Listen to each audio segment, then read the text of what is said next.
During the race weekend in Mexico, all Red Bull personnel, including their drivers Max Verstappen and Sergio Perez, did not give any interviews to Sky F1. During the post-race press conference, Max was asked about this by the Daily Mail, and he explained why. I'm your host, Dillon Shelley, and first up on Formula World, Max Verstappen boycotts Sky F1 over robbed comments.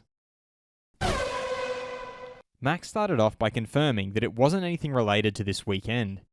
It had nothing to do with this weekend, but this year, it's been a constant, kind of like digging, being disrespectful, especially one particular person.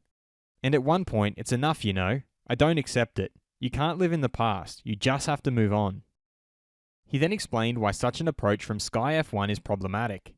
At the moment, social media is a very toxic place, and if you are constantly being like that, live on TV, you only make it worse instead of trying to make it better in the world.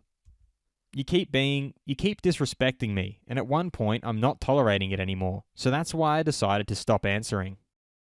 For context, many feel that Max was possibly alluding to Sky Sports' Ted Kravitz, who on his own show Ted's Notebook made the following statements while analysing Hamilton's second place at the US Grand Prix in reference to an upcoming F1 film.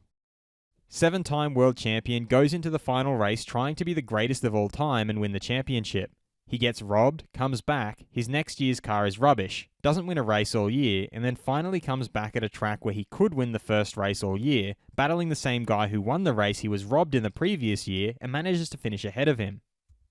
What a script and a story that would have been, but that's not the way the script turned out, was it?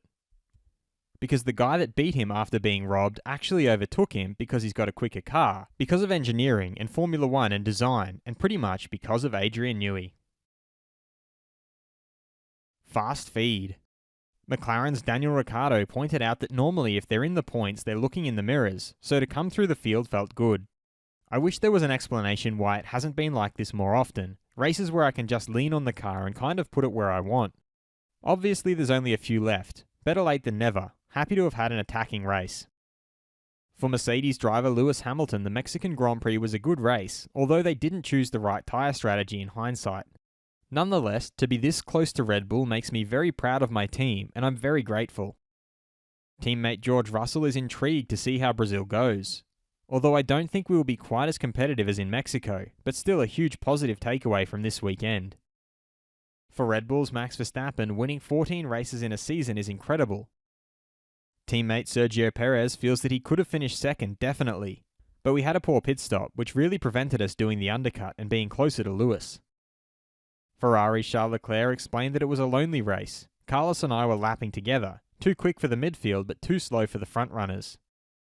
And teammate Carlos Sainz added that the pace was not there, so P5 was the maximum he could aim for. Was Red Bull's boycott of Sky F1 justified? Head over to my community page to vote in the poll and let me know what you think in the comments. And if you like this video, feel free to subscribe and check out my others for all the latest in the world of Formula 1.